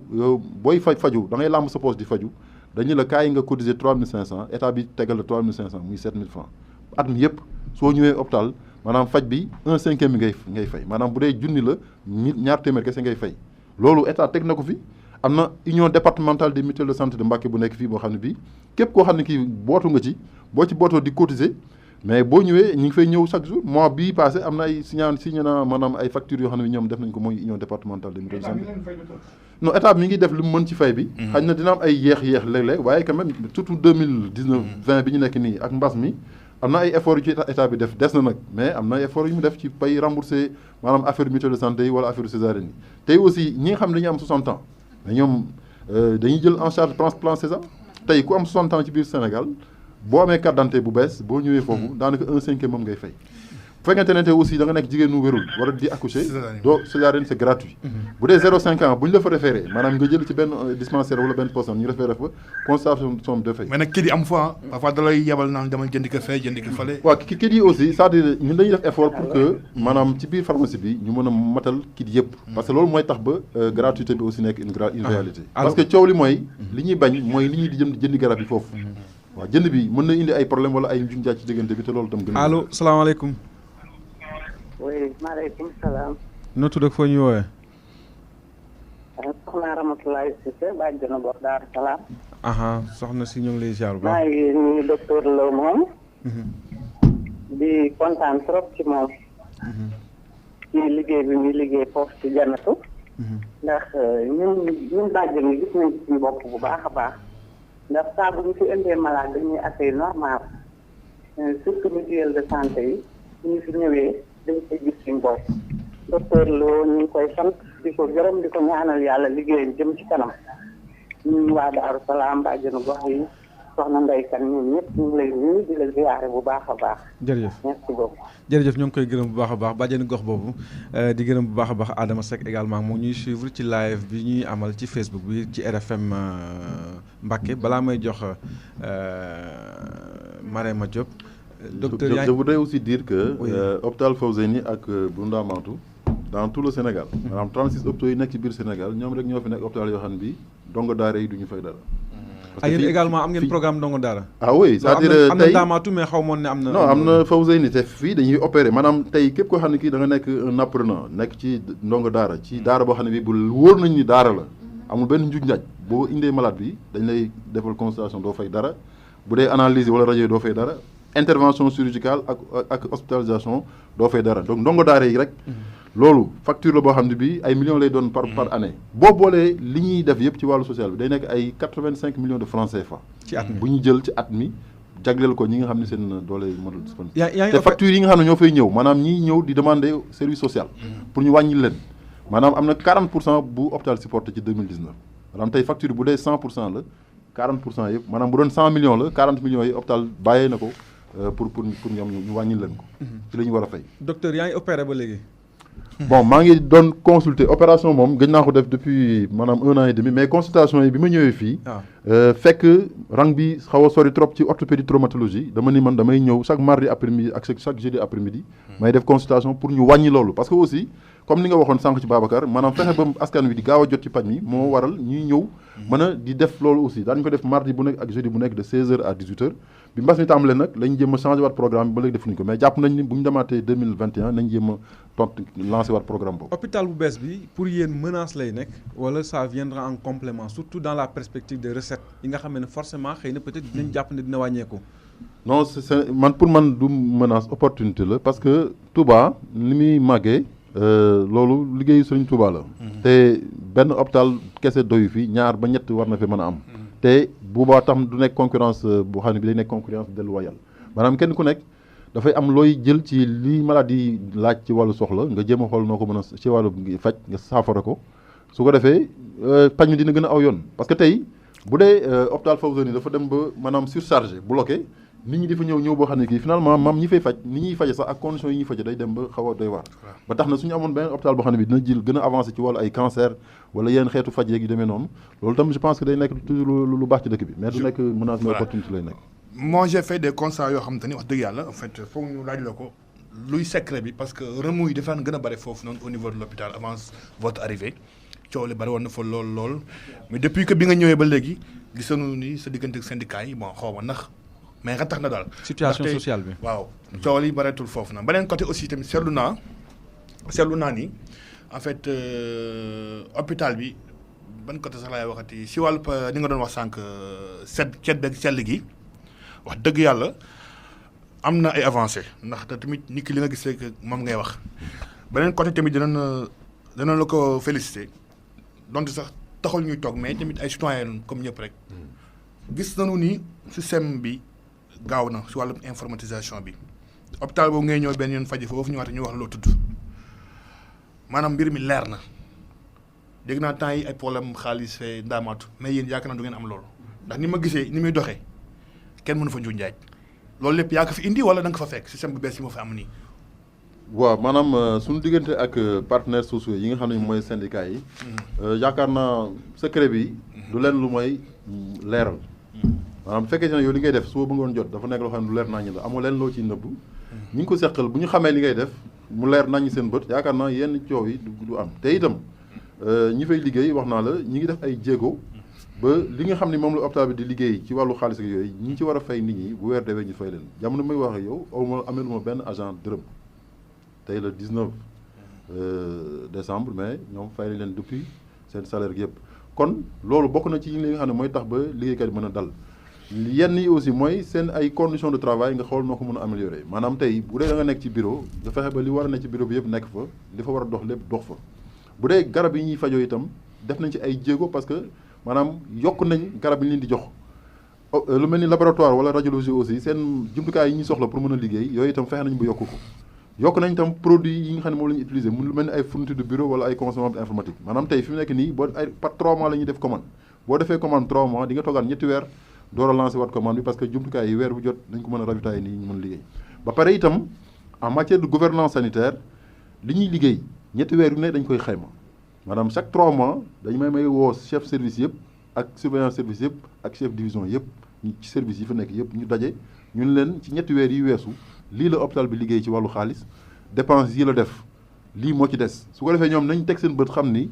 hôpital bi est-ce que lii mi ngi jëm kër wala jëmul kër te ñëpp koy xamandoo maanaam après ay commentaire wala ay bruit de couloir du amati parce que bu dee ñi nga xam ne ñoo ko seq ku ci nekk woo nañ la fi ñu la war a woowee wan la ay def la réunion jox la information yi nga d'accord boo d'accordul nga ni man kat lii ak lii poser question ñu leeralal la ko suñ fa jógee ku nekk day dem liggéey amatul ay toog ci ay couloir di wax naan dégg lii parce que amul ci luñ ciy nëbb te xaalis bi itam fi muy dugg maanaam dañoo informatiser système bi nga xam ne tey bu ñu dugalee 100 francs ci biir kees gi man sama bureau lay toog su ma bësee ba noonu dina xam ne 100 francs loolu yaa ko fi indi wala fa nga ko fekk non fi lañ ko fekk maanaam dañuy logiciel la bu ñuy def boo xam ne bi dañ koy informer depuis 2016 dañ ko fi installé pour que ay bindu ticket yooyu ak loxo mu jóg fi maanaam da ngay lay bind sa tur ci ordinateur informatisé ko su ko defee ñi nga xam ne ñooy seetu xaalis bi fu ñu toog fu ne bu ñu bësee seen benn bouton nañ xam ñaata moo dugg te nañ xam aussi ban service la duggee. d'accord docteur aussi bëggoon naa. nous sommes à 8 minutes du terme. d'accord ci fi ñu doon waxee sànq laa war a bëggoon dugal question bi rek après ñu dugg. mooy le fait que mu am cherté ci yenn ticket yi te d'habitude su ma juumulee damay gis ne directeur d'hôpitaux yi dañuy am 2 millions par mois ci prime de motivation boo xamante ne ci recette hôpital bi lay jógee. te je pense que loolu noonu bu ñu demee ba nit ñi di réclamer ay xaalis bu cher ak yooyu noonu ci genre hôpitaux yu mel ni comme Touba je pense que prime yooyu noonu bu nekkee dëgg la si li ma jot a xam war nañ ko war a mën a wàññi tamit catuma leen mais loolu dafay bëri ndax yeneen agents yi dégg naa ay 100 000 ak yooyu rek la ñuy am donc loolu war nañ koo xoolaat. bon c'est-à-dire le régime indemnitaire au niveau de l'hôpital c'est loolu loi ci boppam ak réforme hospitalière moom moo ko teg maanaam tey bu ñu liggéeyee ba noppi pour jéem a sawarloo ñi nga xam ne ñoom ñooy liggéey dañ leen di jox li ñuy wax prime de motivation. yéen 2 millions ngeen am de. ah bon en tout cas ñun amuñu droit di wax salaire ci ay rajo ay télévision loolu moom amuñu droit di ko wax muy li ñuy fayeeku ñun ak ñi leen di fayeeku ñun amuñu droit di ko wax mais li ñu mën a constater mooy loi jox na kenn ku ci nekk li nga xam ne moom la war a mën a am te ci bu dee wàllu li nga xam ne moom la ñëpp di séddoo muy recette yi da nga ciy am une restitution de 25% maanaam tey su ngeen liggéeyee 100 millions 25 millions yi dañ koy jël ñu séddalewaat ko ñi nga xam ne ñooy agents yi pour mu jéem leen gën a renforcer parce que loolu li koy indi aussi mooy pour que personnel bi mën a motiver wu parce que avant ñuy def réforme hospitalière ay l'an 98 99 ba l'an 2000 boo demee ci hôpital mais pour nga am alcool sax problème la woon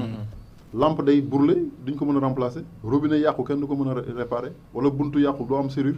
parce que pour nga jënd ko il faut nga def ay kii état bi dem def ay kii pour ñu mën a am day jël temps bu yàgg pour loolu mën a am léegi nag moo tax réforme bi ñëw mais jamono yooyu itam ci biir hôpitaux yi mais da ngay gis koo xam ne kii day liggéey pendant 10 ans ñu koy fay ay 20 000 francs par mois wala 30 000 francs wala ko doom du am contrat. D'accord loolu moo tax ñu indi coppite yooyu pour que mën ku nekk mën a gis sa bopp ci liggéey bi ngay liggéey mais aussi maanaam qualité du service bi aussi gën a mën a yokk. D'accord. J'ai juste une dernière question, peut-être plateau médical Touba. Au lieu de malay wax en tant que directeur pour Fawzeyni, mais regard médecin bi nga doon lan ngeen xamné war nañ ko renforcer pour Touba dans le sens général ñu mëna am système bu normal parce que aussi fépp lay xasané hôpital yépp am jafé jafé barki Dembo Ndiaye la wa Darou Marnane doon casse ambulance bo xamné presque 2 ans amuñu ko lool aussi c'est des améliorations yo xamné je pense que yeen war ngeen ko plaider ngir mu yokku ngir plateau médical bi gëna mucc ayib. waaw ñun suñu yéene mooy fii ci biir Touba ak li ko wër mu am ay jumtukaay yoo xam ne bi yu mucc ayib la ci wàllu faj loolu nag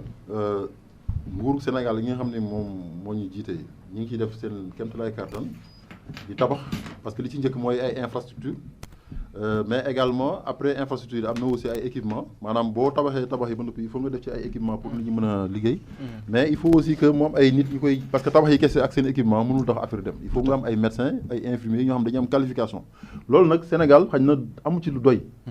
waaw ba tax na su ay médecins génnee wala yooyu dañuy xool kenn ku nekk li ñu mën a jox ñu jox la ci mais ñun tooguñu di xaar maanaam kenn ku ci nekk yaa ngi def li nga mën muy hôpital Fawzeyni muy ndaamaa toog ak centre de santé yeeg poste santé kenn ku nekk li nga mën yaa ngi koy def pour mën a fexe ba am maanaam li ngay mën a dajale ci ay jumtukaay ak ay nit yuy liggéey am qualification pour mission bi ñu jox ñu mën ko doxal normalement parce que boo ko deful tam après finalement day indi ay problème donc mission bu difficile la parce que aussi santé dafa nekk lu sensible